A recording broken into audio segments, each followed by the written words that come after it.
வணக்கம்ங்க. நாம் இப்போ நட்சத்திர பொருத்தம் சம்பந்தமாக இந்த வீடியோ பதிவிடலாம்னு இருக்கேன். ஏன்னு கேட்டால், திருமண பொருத்தம் அப்படிங்கிற இடத்துல தான் நம்ம நிறைய கன்ஃபியூஸ் ஆகிக்கிறோம். பொதுவாக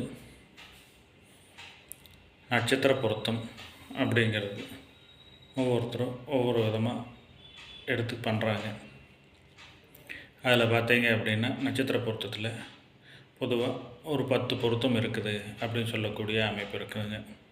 அதாவது தின பொருத்தம், கண பொருத்தம், மகேந்திர பொருத்தம், ஸ்ரீ தீர்க்க பொருத்தம், யோனி பொருத்தம், ராசி பொருத்தம், ராசி அதிபதி பொருத்தம், வசிய பொருத்தம், ரஜ்ஜு பொருத்தம், வேதை பொருத்தம்.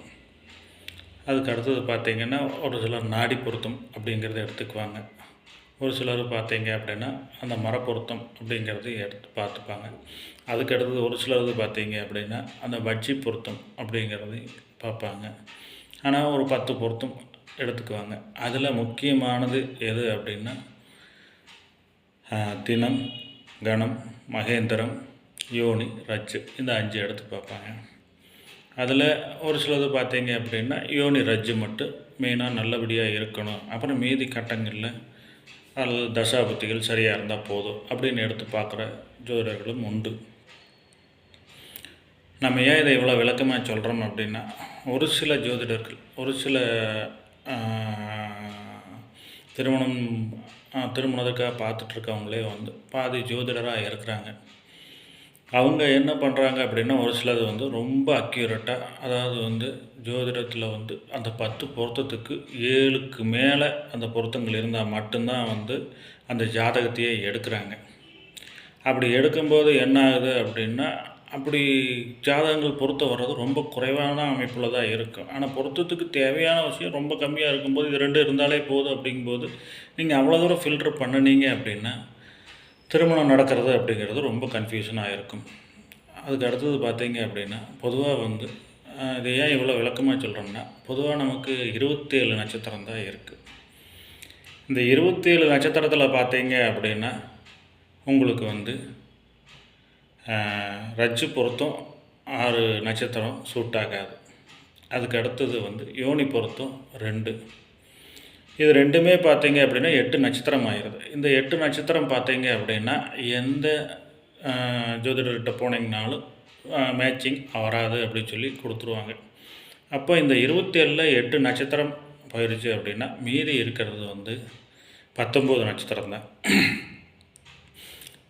இதுலேயும் பார்த்தீங்க அப்படின்னா ஒரு சில ஜோதிடர்கள், அதாவது சில காரணங்கள் அதுவும் உண்மையாக இருக்கலாம். இருந்தாலும் என்னென்னா, அது நல்ல பக்குவப்பட்ட அல்லது நல்ல அனுபவசாலியாக இருந்தாங்க அப்படின்னா சரியாக ஜட்ஜ் பண்ணக்கூடிய விஷயம் இருக்குது.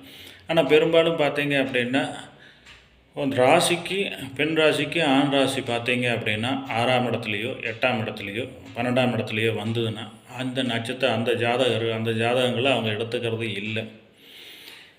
அப்படி எடுத்துக்காததுனால பார்த்தீங்க அப்படின்னா ஒரு பிளைண்டாக அப்படி எடுத்துக்காமல் விடும்போது பார்த்தீங்க அப்படின்னா நல்ல ஜாதகங்கள் மிஸ் ஆகிரும்.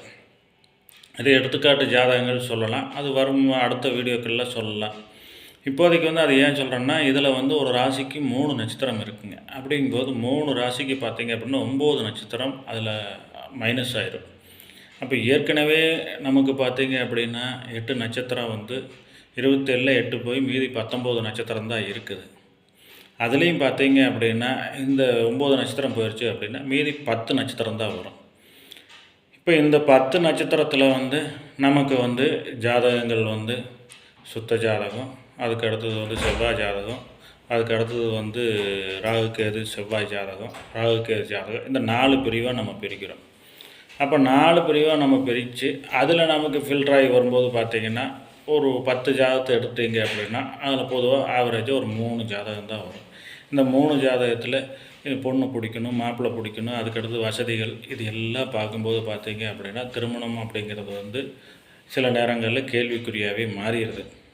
அதனால் ஜாதகம் பார்க்கும்போது பார்த்தீங்க அப்படின்னா சில நேரங்களில் நல்ல அனுபவமான ஜோதிடரை பார்த்து ஏன் லேட் ஆகுது, அதுக்குண்டான காரணம் என்ன, இப்படி இந்த முறையில் நம்ம பார்க்குறோமா, இப்படி பார்க்கறதுனால எந்த மைனஸு அப்படின்னு பார்த்து தெளிவாக முடிவெடுத்து நல்லபடியாக ஜாதகம் பார்த்து திருமணம் செய்யக்கூடிய அமைப்பை நீங்கள் சீக்கிரமாக பெறணும் அப்படிங்கிறது தான் என்னோடய எண்ணம்.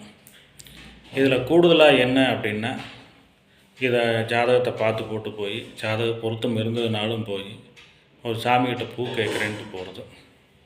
சரி, பூ கேட்குறேன்ட்டு போகிறீங்க அப்படின்னா, ஜாதகத்தில் பொருத்தம் இல்லை, நம்ம பூ கேட்டு நம்ம பார்த்து பண்ணிக்கலாம் அப்படின்னு சொல்லி நீங்கள் போனீங்கன்னா கூட பரவாயில்ல.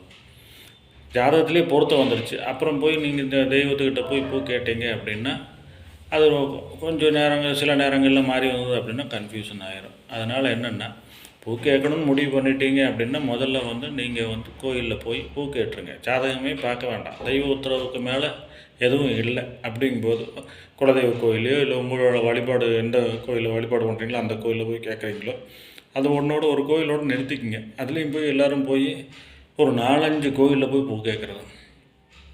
அப்போ அந்த மாதிரி கேட்கும்போது சில நேரங்கள் திருமணம் தள்ளி போய்கிட்டே இருக்கும்.